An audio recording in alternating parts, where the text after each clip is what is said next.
é para nós assim a consolidação de uma profícua parceria entre a Universidade Nova de Lisboa, a Universidade de Friburgo e a Unimontes, né? Então, é parceria essa que agora está bastante alargada, né, com a participação enriquecida e com a participação de colegas de outros programas de pós-graduação, né, tanto do Brasil quanto daqui de Portugal e de outros países.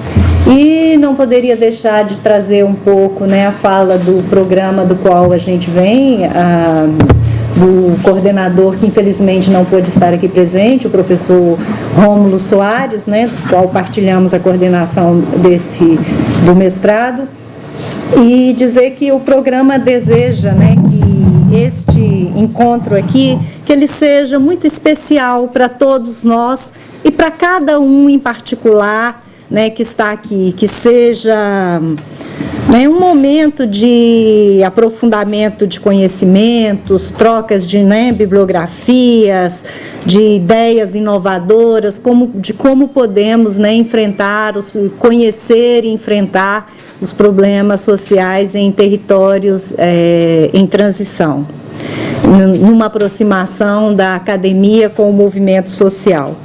E, para além, né, de tudo isso, assim, o nosso mais profundo desejo é de que esses dias aqui em Lisboa, né, na Universidade Nova, que seja para nós, assim, um tempo de um bom convívio, né, de novas relações, do surgimento de novas relações, do fortalecimento de antigas, né, e que saiam daqui grandes sinergias intelectuais e pessoais, né? E quando a gente está, né, com pessoas que gostamos, aí o trabalho acaba não sendo algo pesado, né? Acaba sendo algo que se faz com muito prazer. E é essa atmosfera que a gente espera que esses dias aqui sejam, né, uns dias bons para todos, de um bom encontro, que as pessoas se sintam bem em estar aqui, que estejam felizes, né, por partilhar ideias, conhecimentos, metodologias, né, experiência, para a gente, quem sabe, tentar forjar junto um futuro, né, em que o conhecimento contribua, né, na direção de um mundo mais justo e com melhor bem viver para todos nós. Então, um excelente encontro para todos nós.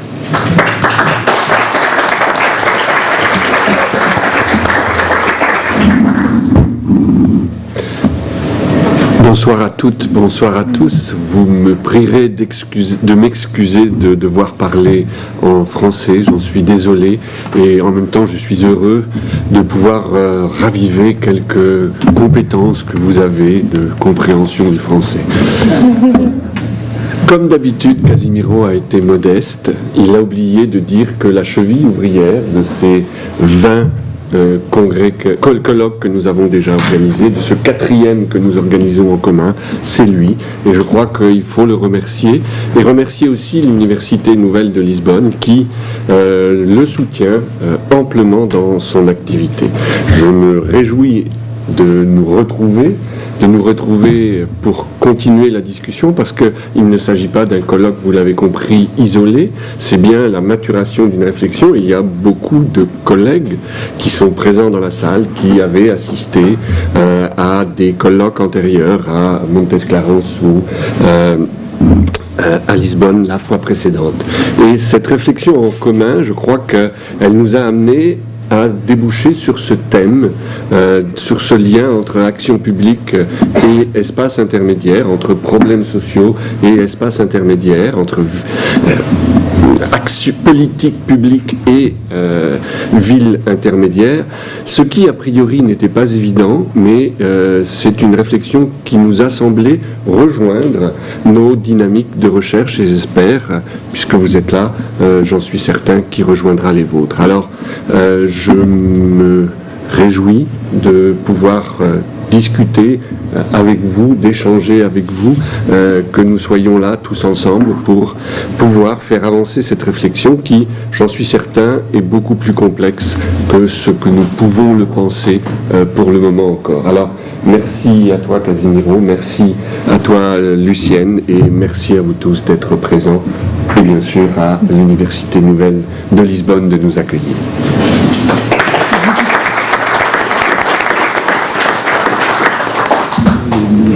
Bom, cabe-me dar-vos as boas-vindas em nome da direção, agradecer ao meu colega Casimiro o convite que fez ao diretor da faculdade, que eu aqui represento, para estar convosco na abertura, para vos desejar 3 dias de trabalho muito produtivos. Queria saudar a todos os organizadores, em particular ao Casimiro, por esta iniciativa e destacar três aspectos quando vi o programa e quando ao ouvir-vos que me chamaram a atenção, que são bastante relevantes para aquilo que é também a política da faculdade para a investigação científica. Primeiro, esta vontade de trabalhar em rede. Claramente não conseguimos dar resposta às exigências que são colocadas às instituições de trabalharmos sozinhos, e há aqui a percepção de que a construção de uma rede, e de uma rede com pontos internacionais, é o caminho a seguir. O segundo, obviamente, a produtividade, que o Casimiro também salientou. Nós sabemos que estamos a ser pressionados para que a produtividade científica se traduza apenas em algum tipo de outputs científicos, mas há aqui um outro tipo de output que é fundamental e que deve sair daqui, que é o impacto que a investigação pode ter na sociedade.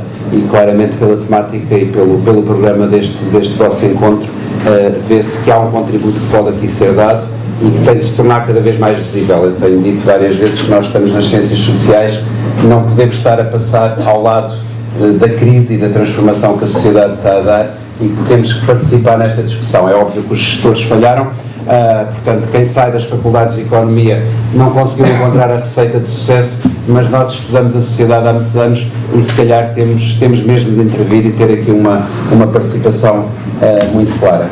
Sobretudo quando, com eventos como este, parece que a discussão que sai daqui é de um futuro mais florido do que aquele que temos tido. Portanto, há aqui razões muito claras para haver esperança daquilo que é o trabalho que sairá deste vosso encontro. Desejo-vos então 2 dias muito produtivos. Infelizmente eu não vos vou poder acompanhar e vou ter que sair já, aliás, mas estejam à vontade para, se for necessário alguma coisa dos serviços da faculdade, pedir. Obrigado, João.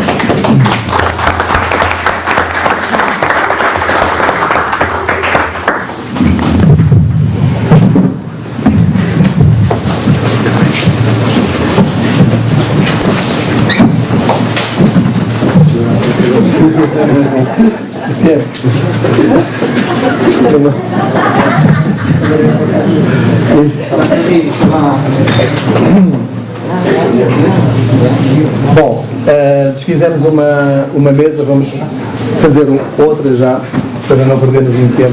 Estamos quase no horário. Embora não seja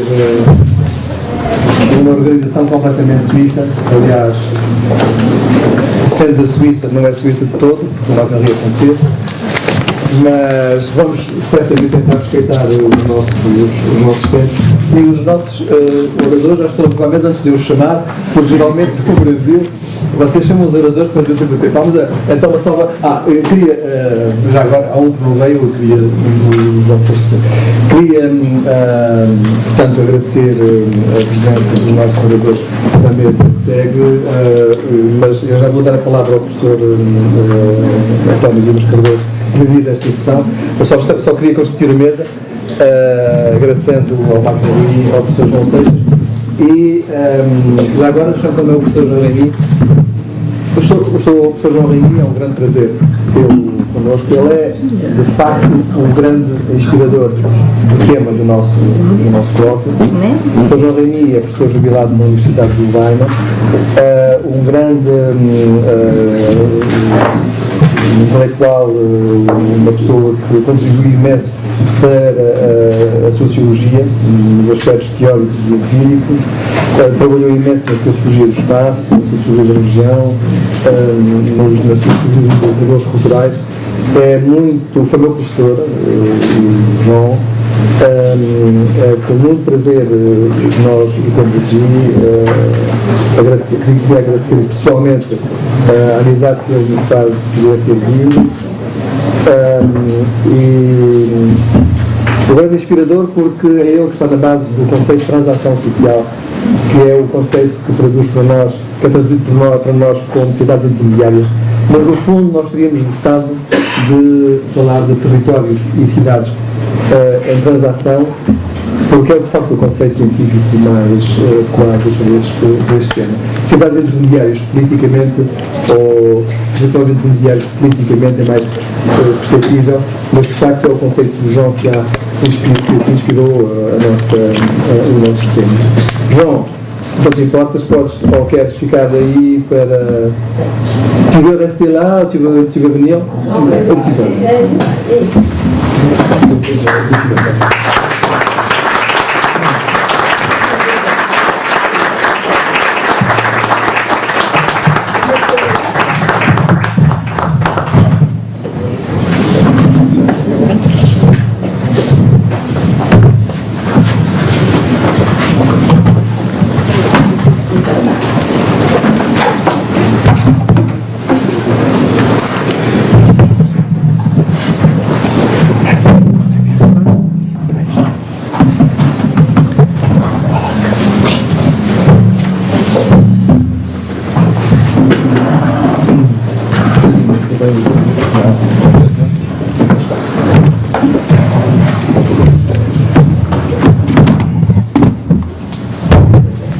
Boa tarde a todos sejam bem-vindos.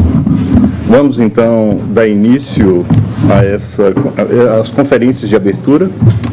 Então, como vocês observam no programa, na nossa programação, nós temos agora prevista as conferências do professor Marc-Henri Soler, do João Seixas e do professor Jean Remy.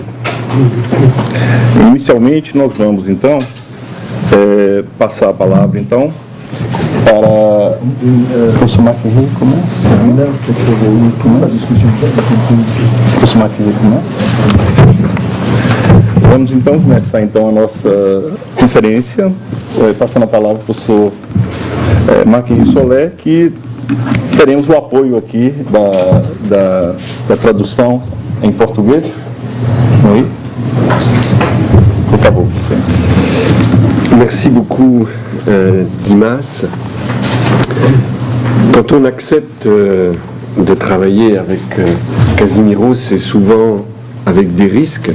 Et il m'avait demandé, pourrais-tu faire une conférence lors de ce colloque? J'ai bien sûr accepté avec un peu d'enthousiasme en lui donnant un titre que je trouvais joli, j'espère que vous le trouvez joli, et puis après j'ai dû réfléchir, j'ai dû me dire qu'est-ce que je vais pouvoir mettre à l'intérieur de ce titre, d'autant plus que j'ai entre-temps appris que Jean était présent et que je me sens bien petit pour pouvoir parler devant lui de questions comme l'intermédiation, comme les villes, moi qui ne suis pas un sociologue urbain. Alors, je me lance à l'eau et puis, eh bien, on pourra en discuter, j'essaye.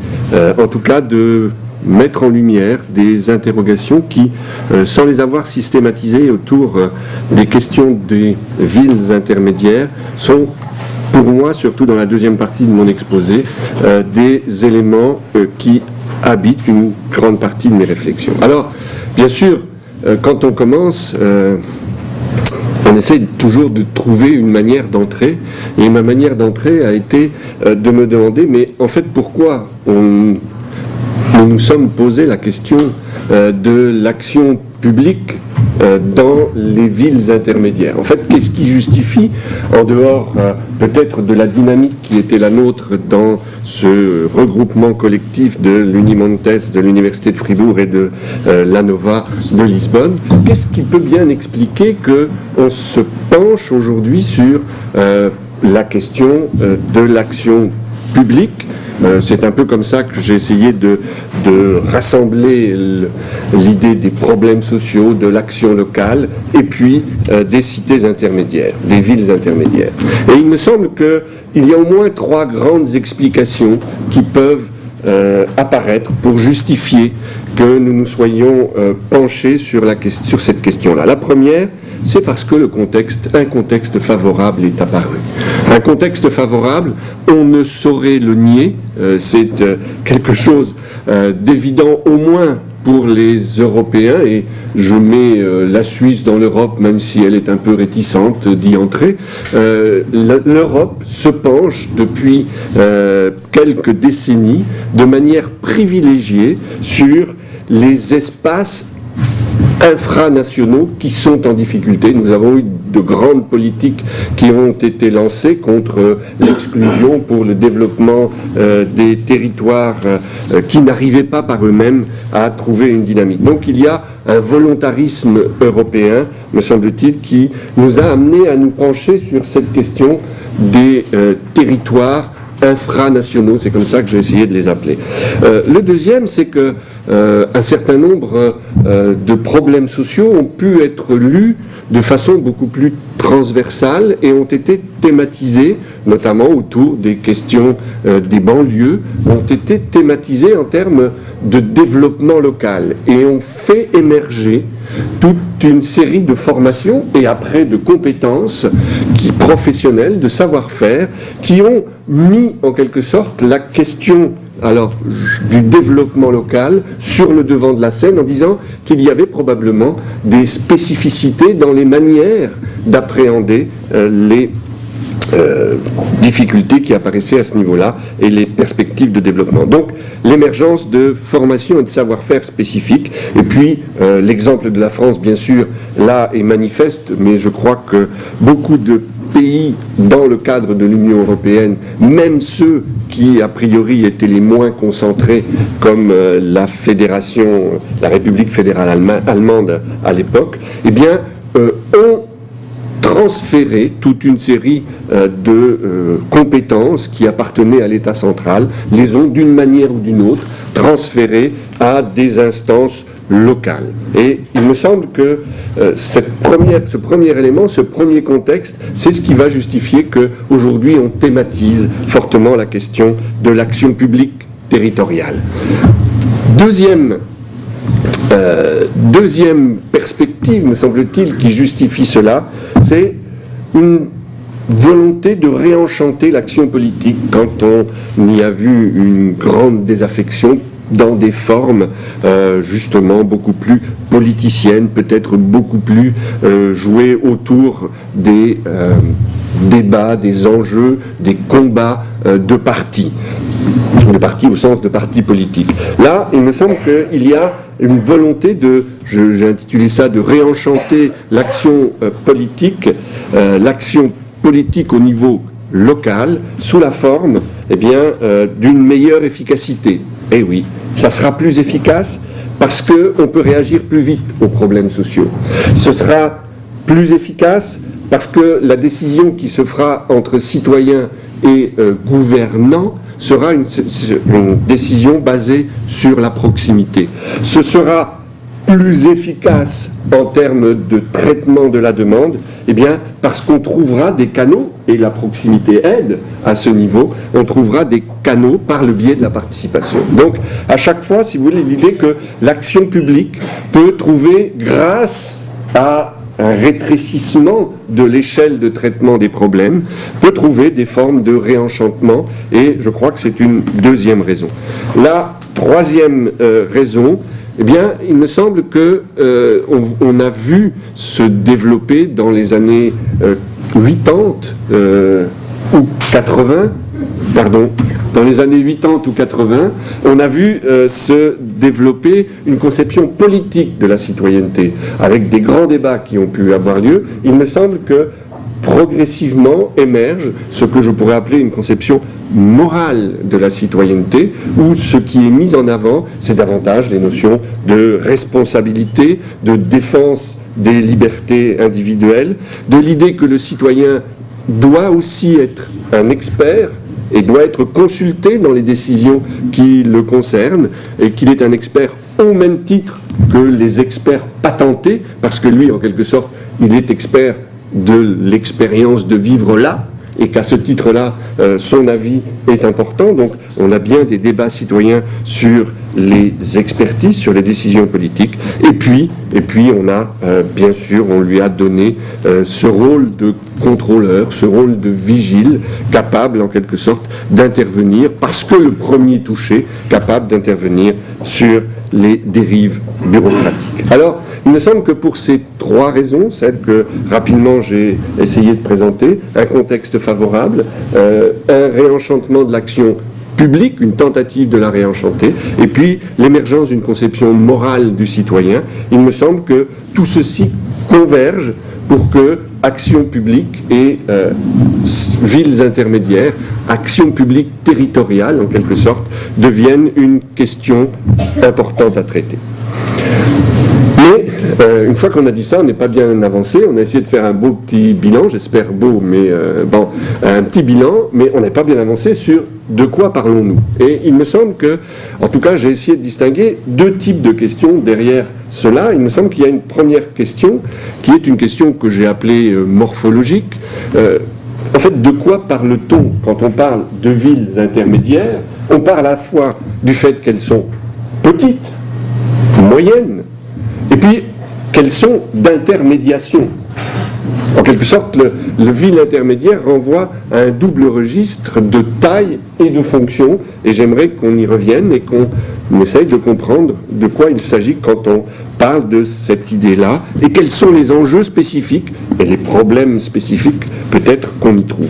Et puis, la deuxième question, et qui pour moi est une question avec laquelle je suis plus familière, c'est la question politique. Qu'est-ce qui marquerait, quel est l'enjeu d'une action publique qui se jouerait au niveau territorial? Quelles seraient ses qualités, ses caractéristiques spécifiques qui feraient qu'on pourrait parler d'un autre type d'action, d'une action d'un autre ordre? Alors, vous l'avez compris, ce sera le plan de mon exposé, et j'essaierai de tenir des délais décents pour permettre la discussion. J'ai intégré, mais j'ai apporté ma montre helvétique, et elle devrait me permettre de tenir les délais. Alors, première question, donc premier point que je voudrais traiter, la dimension morphologique. Alors, il me semble que quand on aborde la dimension morphologique, je le disais tout à l'heure, on aborde l'idée d'intermédiaire, c'est-à-dire d'un espace de l'entre-deux, et cet entre-deux n'est pas aussi simple qu'il apparaît a priori. Bien sûr, quand on dit entre-deux, Casimiro l'a rappelé, entre la métropole et l'espace rural. C'est ce qui s'impose immédiatement, mais je pense que l'on doit peut-être essayer de complexifier l'idée d'intermédiaire. Par exemple, l'intermédiation de ces villes de l'entre-deux, eh bien, elle peut être de différentes natures. Elle peut être une intermédiation qui vise à soutenir une activité d'une instance, appelons-la inférieure, plus petite, plus diluée, qui vise au contraire à être un agent de relais, de distribution, un espace au sens médian entre le centre et la périphérie, dans lesquels circulent un certain nombre de choses, dans lesquels se distribuent un certain nombre de choses. Et puis, ça peut être aussi un agent d'animation. Cet espace d'intermédiaire, c'est un agent de création de relations, de production de réseaux. Tout ça pour dire qu'il me semble que quand on parle d'intermédiation, il y a au moins une double idée, que l'intermédiation est horizontale et que l'intermédiation est verticale. Horizontale, c'est-à-dire chercher à tisser des liens dans un environnement proche, et puis verticale, tenter de relier des choses qui sont par trop écartées et qui autrement ne pourraient justement entretenir de relations fonctionnelles, que ce soit pour des raisons de dynamisation ou que ce soit pour des raisons, on pourrait dire, de contrôle ou de gestion de ces espaces. Mais si je continue à poursuivre sur cette introduction morphologique, il me semble que on doit aussi se poser la question, ville moyenne, ça ne veut rien dire.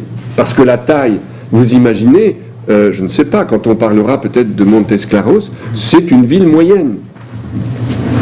Mais moi, quand je parle de Fribourg, c'est une ville moyenne. Mais on multiplie par 10 le nombre d'habitants. Donc, c'est quand même pas tout à fait la même chose entre 30 000 habitants et, je sais pas, 300 000 habitants plus à Montes Claros. Donc, et il me semble que si on entre par la taille, on ne sortira pas de la discussion, parce que la question de la moyenneté dépendra du contexte dans lequel on situe la ville en question. Et il me semble davantage qu'il faut essayer de penser la ville moyenne dans ce qui la qualifie.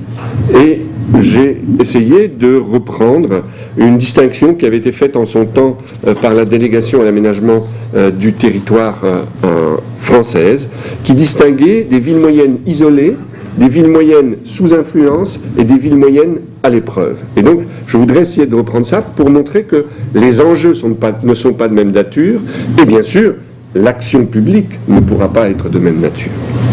Alors, si j'entre dans la première caractérisation de ces villes moyennes isolées, alors chacun pourra mettre le nom en fonction de l'espace de référence qui est le sien, mais l'idée profonde, l'idée importante, c'est que ces villes moyennes, en quelque sorte, ont connu une mutation importante, c'est qu'elles ont pu jouer un rôle d'attractivité à un moment donné, au grand moment de l'exode rural, qui a pu varier selon les pays, qui faisait qu'en raison d'une activité productive, ces villes moyennes ont pu attirer des populations jeunes, justement, qui venaient trouver dans ces villes de quoi fuir une condition peut-être, mais aussi exercer une activité. Donc, à un moment donné, ce sont des villes d'accueil qui vont accueillir une population jeune pour y développer des activités productives. Et aujourd'hui, ce qui caractérise davantage ces villes isolées,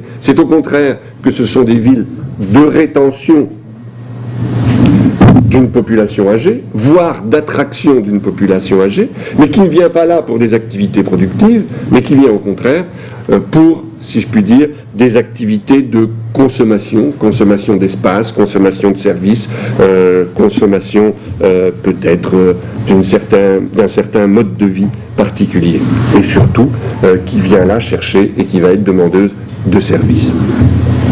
Ce qui caractérise aussi ces villes isolées, c'est que paradoxalement, isolée ne veut pas dire qu'elle soit en dépérissement en tant que telle.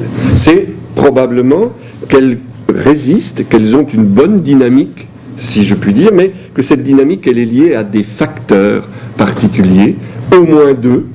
Leur dynamique, paradoxalement, vient de la population retraitée, qui est celle qui va consommer, qui est celle qui va habiter, qui va être celle qui va demander des services, et paradoxalement, pour des raisons d'égalité de services sur le territoire national, c'est bien souvent des espaces où l'emploi public a moins diminué que dans d'autres espaces urbains, voire dans les grandes villes. Et donc, une grande partie de l'emploi est liée à l'emploi public.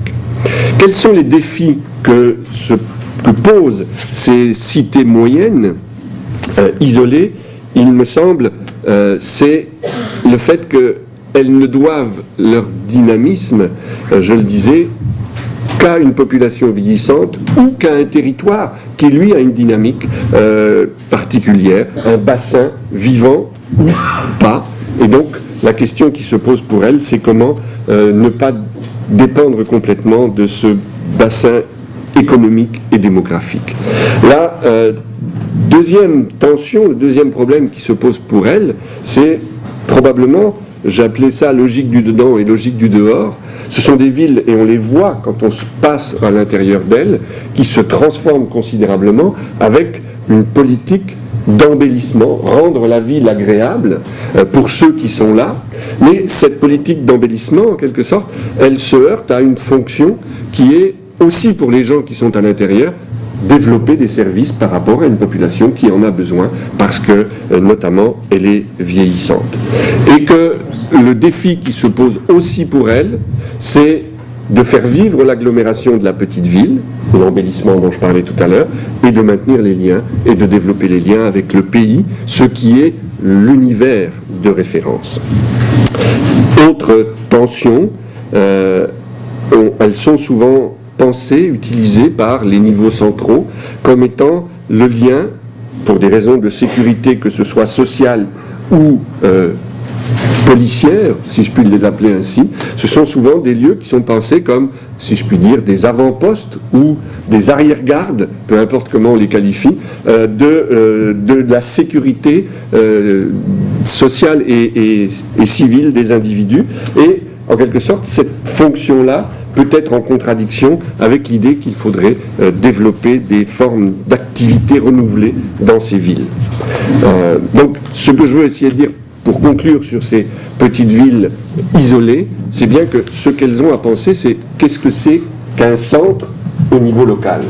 Qu'est-ce que c'est qu'un petit centre? Comment repenser et moderniser la question de la centralité pour maintenir des populations dont elles sont dépendantes pour leur dynamisme. Au contraire, les villes moyennes sous influence, vous en connaissez beaucoup, rien que dans la périphérie de Lisbonne, de l'autre côté du Tage ou pas d'ailleurs, ce sont des villes qui en quelque sorte existent en tant que moyennes et se sont développées en tant que moyennes bien souvent en raison d'un processus de métropolisation de métropole nationale ou régionale, donc qui ont cru en même temps qu'a cru la métropole, mais de ce fait qui ont eu tendance à se spécialiser en fonction soit des déplacements des populations qui venaient y résider ou y trouver de l'activité, mais en tout cas, à chaque fois, leur développement a été un développement induit par la dynamique des métropoles. Et donc, très souvent, elles ne sont pas maîtres de leur destin, et très souvent, elles doivent vivre dans des relations de dépendance, au mieux d'interdépendance, quand la ville métropolitaine essaye de faire payer à tous le prix des grands services qui sont à l'intérieur. C'est le prix des communautés urbaines que l'on voit ici apparaître. Quel est le défi qui se pose à ces villes moyennes sous influence? Je pense que c'est un défi d'adaptation. D'adaptation parce que le premier, elles ont grandi très souvent, elles ont cru, sans avoir pu penser leur développement, sans avoir pu penser ce qui allait avec, c'est-à-dire la question de la cohésion sociale. Elles ont souvent une certaine homogénéité de population, elles ont d'âge, population qui peut-être demain vieillira, une homogénéité de catégories sociales souvent, bref, elles se trouvent à devoir penser la cohésion, alors que sur le fond, c'était quelque chose qui n'a pas été planifié en tant que tel. Elles ont à développer des activités pour lutter contre une tendance mortifère, c'est-à-dire naturelle, qui est celle que l'on peut qualifier d'effet dortoir, c'est-à-dire d'être simplement des lieux résidentiels. Donc elles doivent faire vivre des services pour faire, en quelque sorte, identifier des populations à ces espaces particuliers.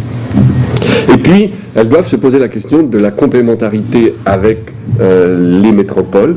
Sont-elles, en quelque sorte, si dépendantes que le levier central est la métropole et qu'elles ont une logique de suivisme, ou au contraire, doivent-elles se développer, se caractériser, se marquer par des logiques de distinction, de différenciation des villes métropolitaines. Troisième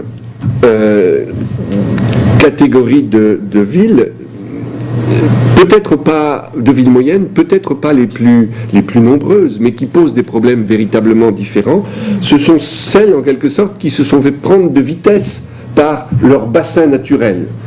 Et c'est particulièrement frappant dans les zones touristiques, que ce soit à la montagne ou à la mer, où en quelque sorte, ça n'est pas la ville qui est moyenne, qui est dynamique, c'est le bord de mer, la station de sport d'hiver, et il faut pour ces villes-là s'adapter à une dynamique qui leur est externe. Donc c'est bien l'idée qu'il y a des nouvelles campagnes, excusez-moi de mettre ce terme-là, mais qui ont une vitalité grande et cette vitalité leur a fait perdre leur leadership à ces villes moyennes. Elles sont donc à l'épreuve de réinventer une dynamique dépendante en quelque sorte. Et à la différence des métropoles qui, elles, peuvent et ont pu se distancier de leur territoire, s'éloigner, ne plus être dépendantes des territoires, elles ne peuvent pas le faire en tant que telles. Donc, quel est le problème, me semble-t-il, qui se pose pour ces villes moyennes à l'épreuve? Eh bien, c'est développer une logique de contention, de rétention de ce mouvement centrifuge en essayant de trouver des formes de gouvernance qui, je parlais de centralité acéphale, c'est une manière de dire comment encore être en centre quand on n'est pas au cœur en quelque sorte. D'essayer de trouver des formes de gouvernance qui associent les dimensions dynamiques tout en conservant en quelque sorte un leadership indirect, d'essayer de ne pas être la banlieue de l'espace dynamique, donc d'essayer de lutter contre des phénomènes de marginalisation, de périphérisation du centre, si vous voulez, ce qui est, vous en convenez, une sorte d'oxymore. Alors, ce que je voulais essayer de dire pour conclure cette première partie, c'est qu'il me semble que les villes moyennes intermédiaires ont des handicaps et des atouts. C'est pas très original ce que je suis en train de dire, des handicaps et des atouts. Je commencerai par les handicaps. Il me semble qu'il y a un handicap réel qui est très rarement l'innovation vient des villes moyennes. Il y a un déficit réel d'innovation par rapport aux grandes métropoles nationales ou régionales. Deuxième chose, me semble-t-il, c'est qu'on voit une urbanisation, je ne suis pas spécialiste, mais il me semble qu'on voit une urbanisation très particulière qui va à l'encontre de l'urbanisation des grandes métropoles, puisqu'on assiste dans les grandes métropoles à des phénomènes de gentrification, qui est bien l'idée que les centres-villes sont repris par les classes moyennes comment dirais-je, élevés, et pour en faire des lieux agréables de vie dans les centres-villes. Or, dans les villes moyennes, c'est pas du tout ça. Dans les villes moyennes, on continue à fuir le centre-ville pour s'étendre dans des périphéries pavillonnaires et qui font qu'elles doivent à la fois avoir un développement, elles doivent subir un développement en périphérie et voir une mort à l'intérieur. Et puis, il faut reconnaître, on y viendra tout à l'heure, quand même, des difficultés qui sont spécifiques aux compétences. Bien souvent, j'y viendrai, l'action locale souffre d'un déficit d'acteurs compétents. Parce que, ma foi, il n'y a pas suffisamment de marché pour permettre de vivre de ces actions-là, et donc les acteurs dynamiques et compétents sont bien souvent dans les métropoles, et ceci pose des problèmes. Deuxième type de handicap, me semble-t-il, c'est, je l'évoquais, des capacités internes limitées, des compétences, mais aussi des acteurs surchargés. Des acteurs surchargés parce que il y a une faible, comment dirais-je, spécialisation de ces acteurs qui sont dans une certaine mesure des polyvalents le maire d'une commune, d'une petite ville est un acteur multicarte qui doit être pertinent sur beaucoup de dossiers, et cette surcharge de la pertinence, me semble-t-il, soulève des difficultés, de la même manière que il y a une habitude de travailler de façon sectorisée, alors que les grandes métropoles et l'acteur central a depuis longtemps imaginé les formes de transversalisation.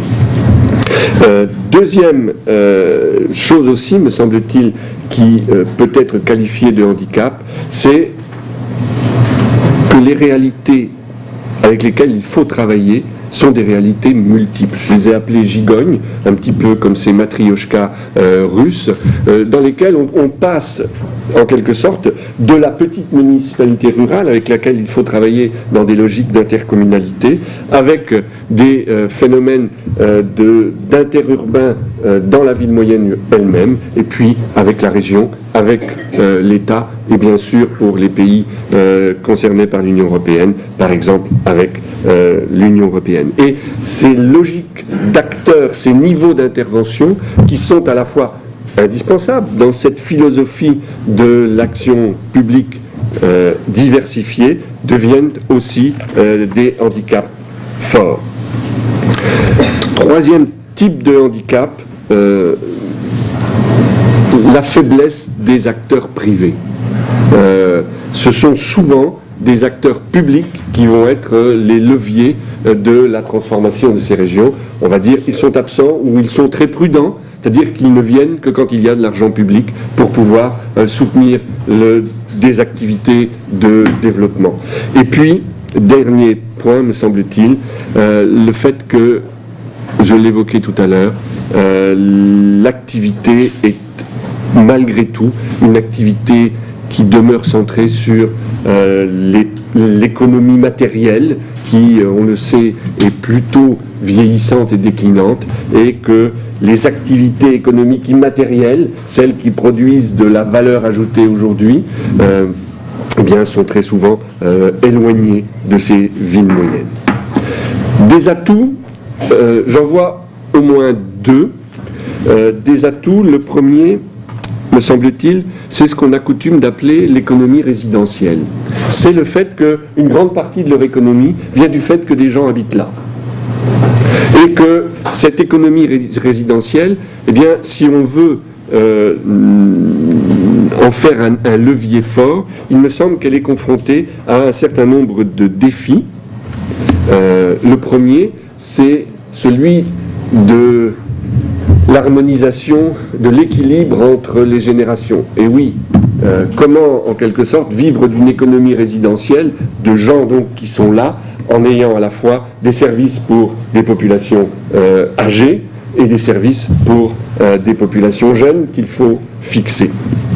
C'est aussi, j'ai trouvé cette expression dans le texte d'un de mes collègues, j'ai trouvé très belle, passer d'une économie résidentielle de cueillette, c'est-à-dire par hasard, à une sorte d'économie systématique résidentielle, et on voit bien ici, c'est valoriser au maximum les atouts, très souvent le tourisme, la qualité de vie. Bref, là encore, valoriser l'attractivité de la résidence en tant que telle.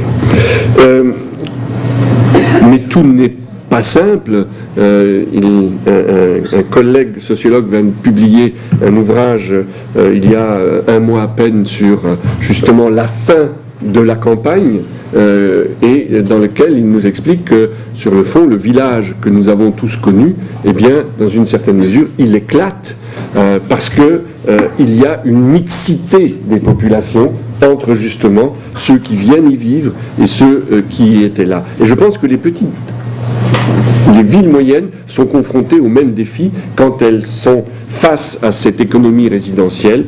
Comment, en quelque sorte, réguler les tensions d'intérêt entre des acteurs qui ont des conceptions, des modes de vie et des demandes de services complètement hétérogènes. Et puis, l'économie résidentielle, on l'oublie trop, c'est une économie dépendante. C'est une économie dépendante, pourquoi ? Bien, tout simplement parce que de quoi vivent ceux qui font vivre l'économie résidentielle, bien très souvent de transferts sociaux. Si ce sont des retraités, c'est de transferts sociaux. Si ce sont des jeunes qui ont du mal à trouver du travail, c'est aussi de transferts sociaux. Donc le grand problème, c'est de trouver un équilibre entre une économie résidentielle basée sur des transferts sociaux et une économie résidentielle qui vit aussi d'une économie productive. Deuxième levier, c'est la culture. Il me semble que, effectivement, la culture peut être à différents niveaux prise comme un espace dans lequel il y a d'énormes marges de manœuvre pour les villes moyennes. D'abord, la dimension identitaire, et on le voit bien, c'est probablement ce premier registre qui est le premier mobilisé. C'est une manière de renforcer la centralité en faisant jouer, alors d'une manière ou d'une autre, l'identité historique, l'identité culturelle, fût-elle fictive, pour essayer de retrouver en quelque sorte... Pardon ? Non, c'est ça. On ne voit pas. Non, c'est... Ah ouais. Ça va. Donc, retrouver ou développer une identité, manière en quelque sorte de renforcer la centralité par rapport au bassin de vie dans lequel se situe cette ville intermédiaire.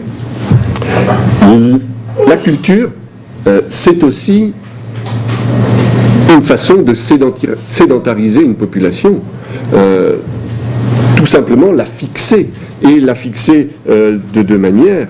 Fixer les cadres, ceux qui viennent d'une façon ou d'une autre développer des activités et qui vont, parce que les conditions de vie sont agréables, elles sont agréables parce qu'il y a des services culturels, ou fixer les étudiants, ceux qui d'une manière ou d'une autre vont essayer de bénéficier du quatrième point que j'évoquerai tout à l'heure, c'est-à-dire la question du développement des formations supérieures dans les villes moyennes. C'est bien sûr la culture, il n'est qu'à voir le nombre de musées qui se créent dans les villes moyennes, tout le monde invente son musée de quelque chose, une manière en quelque sorte d'attirer le touriste et d'une façon de faire vivre l'économie, fût-elle de passage, mais l'économie résidentielle. Et puis, on le voit bien, toutes les tentatives qui se jouent autour du développement de formations supérieures qui sont pensées comme étant les leviers pour former des compétences qui peuvent être trouvées sur place, mais aussi pour renouveler la démographie, ou en tout cas la pyramide démographique de ces espaces intermédiaires. Alors voilà, j'ai terminé mon premier point. Je voudrais passer au deuxième point et essayer d'aborder maintenant la question politique. Après avoir fait un tableau de ce qui se jouait dans ces villes intermédiaires, la question qui se pose, quel type de politique développer? Alors, si l'on parle d'action politique dans les espaces intermédiaires, dans les cités intermédiaires, sur le fond, on fait écho à l'idée d'action politique, d'action publique territoriale.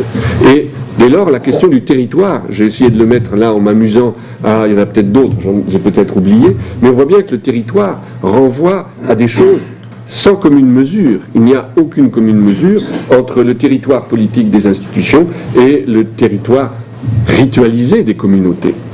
Donc, manière de dire que ça n'est pas une notion évidente, la notion de territoire, c'est au contraire une notion construite, même la notion naturelle des espaces protégés, et bien sûr, les parcs naturels sont bien sûr des notions complètement construites. Donc, quand on parlera de territoire, qui dit construction, dit rapport social et probablement rapport de force, j'y viendrai tout à l'heure. Première idée, c'est l'idée que dès lors qu'on parle d'action publique territoriale, eh bien d'emblée on se situe dans des questions de pouvoir. Et je me suis amusé à reprendre l'origine, enfin pas l'origine, mais en tout cas une des étymologies de territoire, qui est le ius terendi, qui était le territoire du juge, là où le juge étendait en quelque sorte sa juridiction, et c'est bien l'idée là où en quelque sorte le juge pouvait faire subir le tremblement. Le tremblement, c'est la terreur. Pouvait faire subir le tremblement et donc pouvait exercer des rapports de pouvoir sur des populations, bien sûr pour les contraindre à la loi. Mais bien l'idée, c'est que fondamentalement, dès qu'on va parler de territoire et d'action sur les territoires, il y a derrière une question de pouvoir et une question de domination sur un espace et sur une population qui reste bien sûr à déterminer. Une deuxième question, me semble-t-il, quand on parle d'action publique territoriale et qui immanquablement se pose, c'est la question du partage entre la dimension centralisée du pouvoir et la dimension subsidiaire du pouvoir. En quelque sorte, comment se fait ce partage de souveraineté entre des niveaux spatio-politiques différents. Comment se fait? Ça sera justement un enjeu fort, j'y reviendrai tout à l'heure. Et il me semble, pour conclure cette introduction, que l'action publique territoriale pose deux questions. À quel niveau situer l'action publique territoriale? À quel niveau du territoire, à quel échelon du territoire situer l'action publique? Le deuxième, c'est quelle forme cette action publique peut prendre. Et vous comprenez que c'est la logique que je vais suivre dans mon exposé maintenant pour sa dernière partie. La première idée est celle du bon niveau. Quel est le bon niveau de l'action publique territoriale?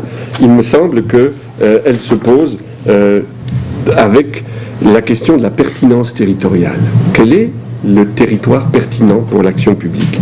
Et là, je pense qu'il faut renoncer à l'idée d'un territoire pertinent, d'une échelle qui serait par nature ou par décision pertinente. Je pense qu'au contraire, il faut imaginer que justement l'enjeu de l'action publique territoriale, c'est qu'on a affaire à une imbrication, à une intrication forte de différents périmètres, de différents acteurs qui ont des rayons d'action, des juridictions d'action différentes, de différents intérêts qui ne se recouvrent pas. Donc, penser l'action territoriale comme étant unique et en se disant il faut trouver le bon niveau, là où mettre la barre sur l'échelle d'action, je pense que c'est une erreur.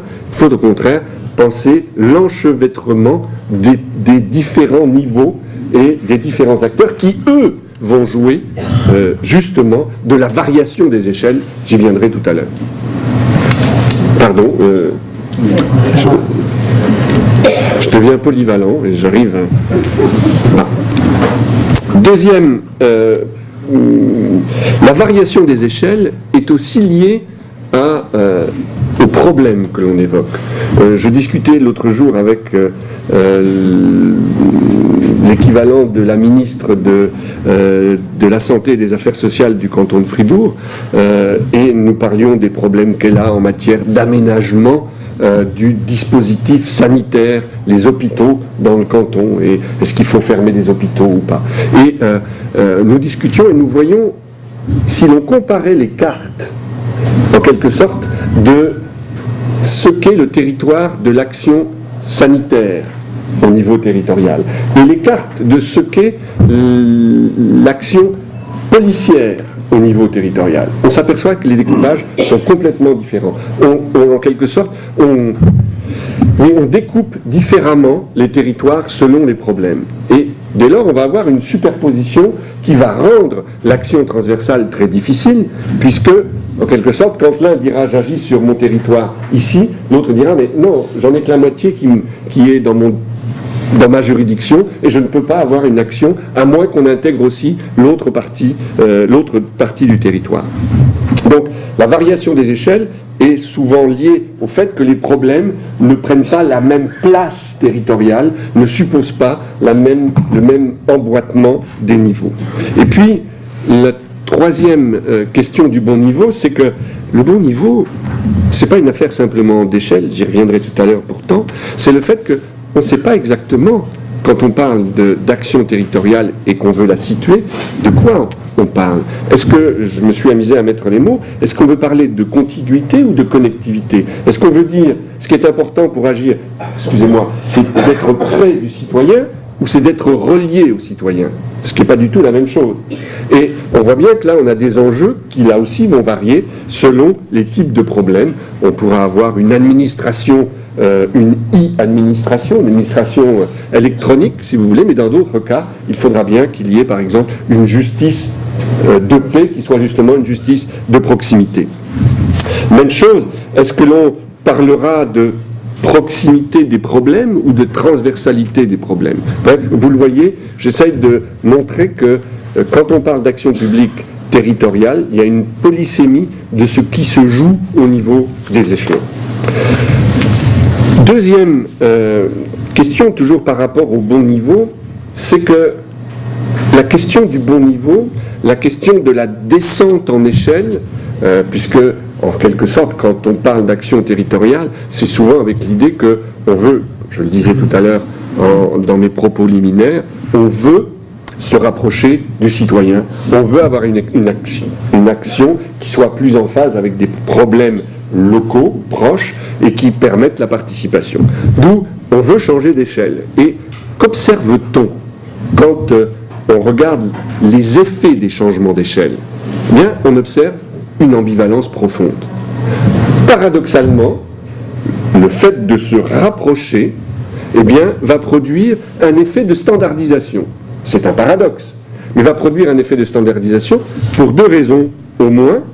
La première, c'est que il y a une logique de mise en marché des communes, des petites villes, d'une manière ou d'une autre, et qui vont chacune essayer d'emprunter les best practices de la voisine, les bonnes pratiques de la commune ou du village ou de la petite ville environnante, et qui vont à chaque fois avoir, si vous me passez l'expression, le même mobilier urbain, ou le même type de mobilier urbain, le même type d'aménagement et d'éclairage des monuments, etc. On a l'impression, je ne sais si vous le vivez, que passer d'une petite ville à une autre, on a l'impression, et pas simplement parce qu'il y a les franchises commerciales, on a le sentiment d'être de plus en plus dans la même ville. Donc un effet de standardisation qui est lié, c'est mon hypothèse, à l'idée qu'il faut adopter le plus rapidement l'innovation marginale parce que c'est elle qui va être bénéfique. La bonne pratique de l'autre parce qu'elle va nous amener de la population résidentielle de passage ou définitive. Et puis, un effet de standardisation qui est au contraire, lui, lié au fait que ce n'est pas parce que l'État cherche à déléguer et à favoriser des actions publiques territoriales qu'il n'y a pas une activité de maintien d'une logique d'homogénéisation. Au contraire, et on a pu parler d'État incitateur, c'est-à-dire qu'il incite les actions locales, il les incite sur des modèles, on a parlé à un moment donné de régulation par les instruments, par des modèles, des procédures qui sont sur le fond semblables et qui d'une certaine manière autorisent, permettent les mêmes choses, et donc on voit une certaine standardisation de ce fait-là, parce que les procédures ne permettent pas des grandes variations, même si les marges de manœuvre sont réelles.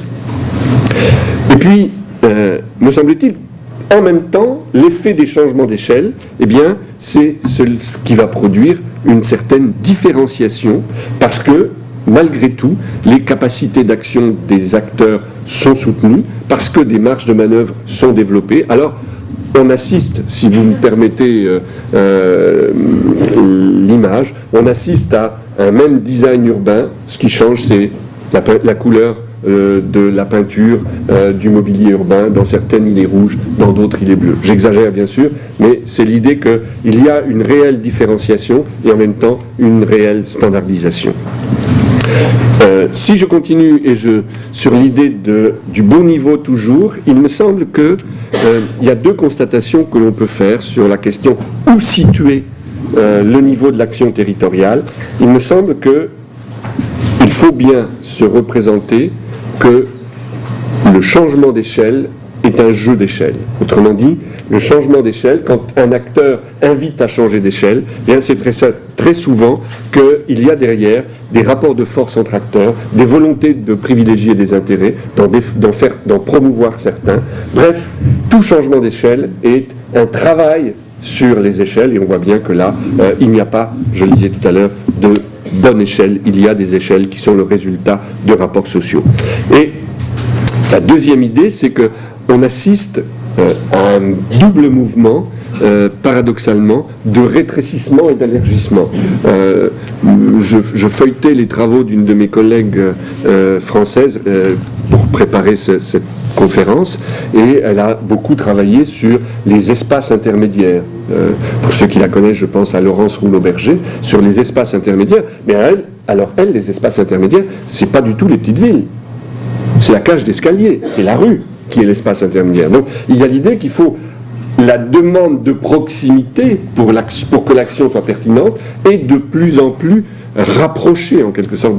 On a des espaces de plus en plus petits pour que l'action, c'est l'idée, soit plus efficace. Et en même temps, on s'aperçoit qu'il y a le mouvement inverse, celui de l'élargissement de l'action territoriale qui, dans des logiques alors d'intercommunalité, d'interrégionalité, de transnationalité des espaces régionaux, c'est bien sûr l'idée que pour pouvoir agir de façon territoriale, eh bien, il faut élargir la focale parce que, justement, les périmètres significatifs sur certains problèmes doivent être des périmètres larges.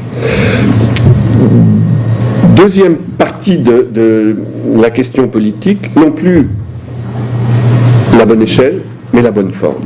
Et là, il me semble que l'on peut rassembler l'action territoriale selon deux formes, deux modèles. Il me semble que le premier modèle, c'est celui qui essaye de dire le problème qui se pose, c'est celui de trouver un compromis entre les instances locales et des instances, alors, je ne les ai pas appelées nationales, parce que si je parlais de la Suisse, et j'en parlerai dans quelques minutes, il n'y a pas de nation suisse, il n'y a pas d'État suisse, on est uniquement dans une confédération. Donc c'est l'idée entre des instances locales et des instances nationales ou fédérales, plus grandes. Et que la question c'est comment trouver, quel type de compromis. Et on voit que les compromis qui sont trouvés, eh bien, le modèle français pendant longtemps a été le modèle de la régulation croisée entre l'administration bureaucrate, comme on l'a qualifié, et les élus qui, eux, étaient proches des régions. Et c'était au niveau du compromis passé entre administration publique et élus locaux que se passait ce compromis qui permettait le développement d'une action territoriale.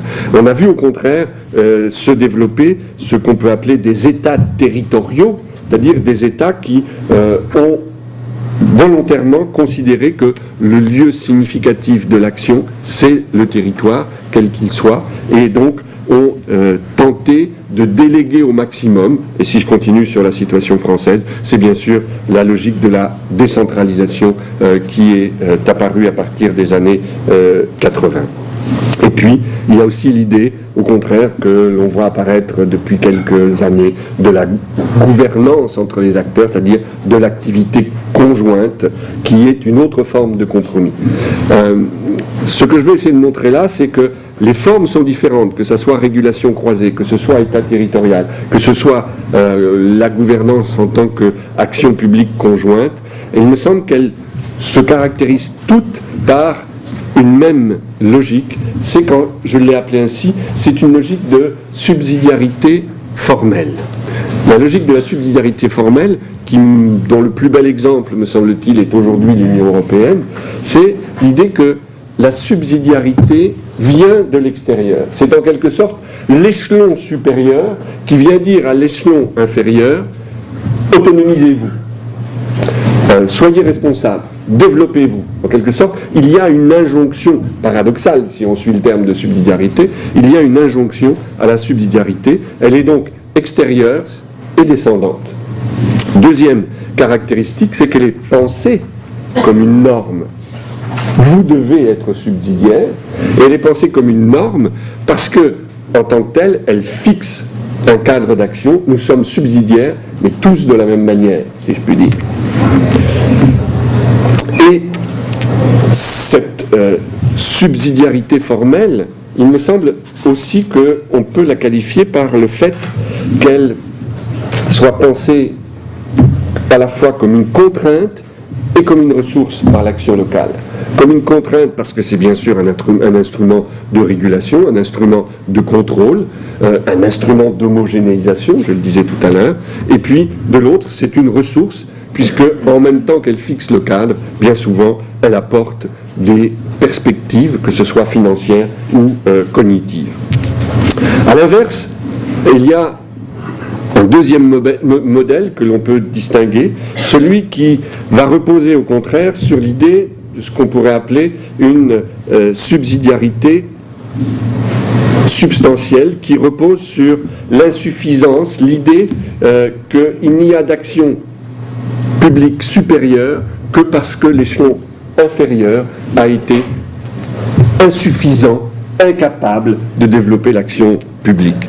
C'est donc dire que l'action publique supérieure, excusez-moi de prendre ce terme, l'action publique supérieure est supplétive. Elle vient simplement suppléer une défaillance de l'action publique territoriale ou locale. Ça veut, en quelque sorte, signifier qu'elle est secondaire.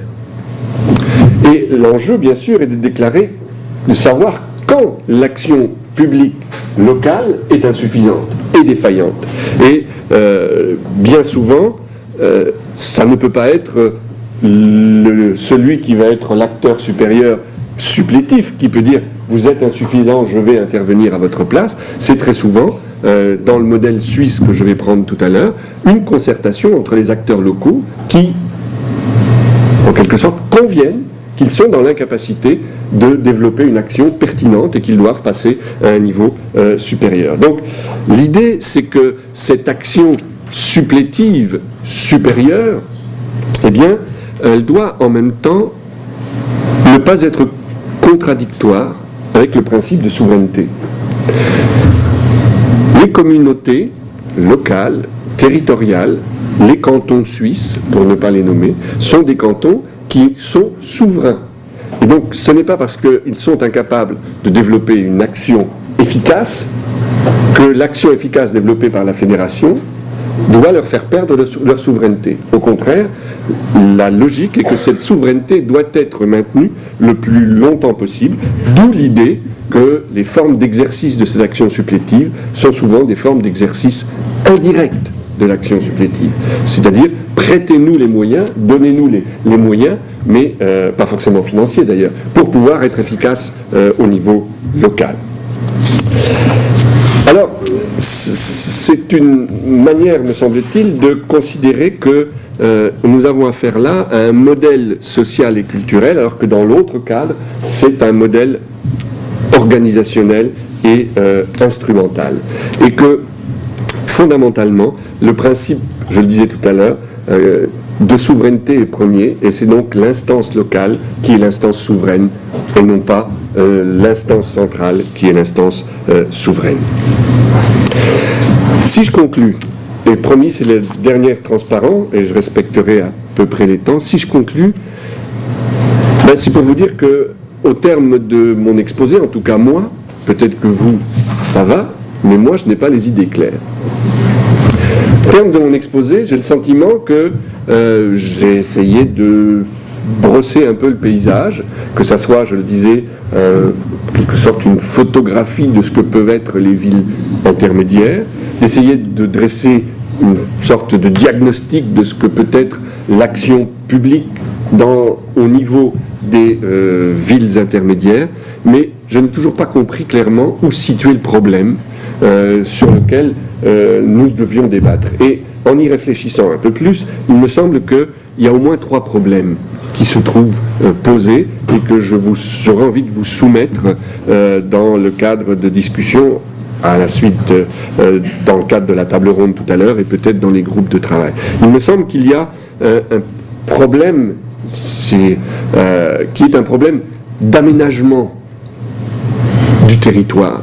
Autrement dit, comment retravailler ces espaces territoriaux pour pouvoir les valoriser, pour pouvoir leur conférer une nouvelle dynamique, pour leur permettre de conserver leur population ou d'en attirer de nouvelles.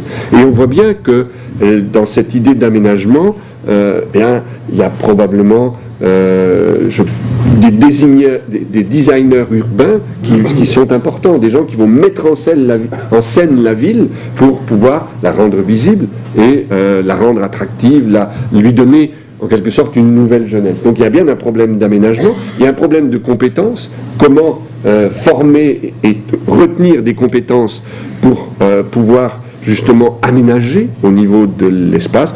Il y a un problème probablement là, un enjeu d'innovation, comment soutenir et permettre l'innovation au plan local sans qu'elle ne soit tout simplement qu'une déconcentration d'idées venues d'un centre quelconque. Puis, deuxième type de problème, d'une toute autre nature, qui est cette fois-ci un problème de gouvernance. Un problème de gouvernance que j'évoquais à la fin de mon exposé tout à l'heure, où situer le niveau de l'action? Comment penser les niveaux d'action? Comment penser les jeux sur les niveaux d'action? Quel est le type de subsidiarité à soutenir? La première forme, subsidiarité formelle, ou la deuxième, subsidiarité substantielle? La subsidiarité substantielle, c'est dans une certaine mesure une culture enracinée dans des compréhensions du politique et qui ne peuvent pas être en quelque sorte importées du jour au lendemain. Elle suppose un cadre politique fédératif que bien nombre d'États n'ont pas. On voit aussi que, j'en ai pas parlé, mais ça mériterait peut-être qu'on s'y penche quelques instants, que situer l'action publique au niveau du territoire, situer les régulations au niveau de l'espace, quel que soit cet espace, c'est d'une certaine manière disqualifier d'autres arènes d'action et de régulation. Par exemple, les syndicats. C'est-à-dire qu'on disqualifie l'espace du travail au profit de l'espace de vie. Quand je dis disqualifier, ça veut dire qu'on donne plus d'importance à la dimension résidentielle du mode de l'espace de vie qu'à la dimension productive de l'espace de travail. Et puis, troisième problème que j'ai peu évoqué, mais me semble-t-il qui se trouve aussi posé, c'est un problème tout bêtement de justice. On voit bien que la question des villes intermédiaires, au niveau de leur action, va poser des logiques, on va dire, de déshomogénéisation des modes de vie. On voit probablement d'une ville moyenne à une autre se développer des modes de vie différents parce qu'on va privilégier tel type de service plutôt que tel autre type de service. Donc, la question qui se trouve posée, comment garantir une certaine homogénéité dans des modes de vie quand les actions sont promues au niveau local? On voit bien aussi qu'il y a la logique des services et qu'il est difficile par rapport à des espaces métropolitains de justifier, par exemple, le maintien d'un certain nombre de services qui sont déficitaires, que ce soit la poste, l'école ou autre, au nom d'une égalité, mais qui sur le fond affichent une autre forme d'inégalité, c'est-à-dire des services deviennent très coûteux pour peu d'individus, alors que dans d'autres cas, on pourrait les justifier par un bassin de population plus important. Bref, il me semble que les problèmes sont donc à ce triple niveau que j'ai évoqué, aménagement, gouvernance et justice. Je vous remercie.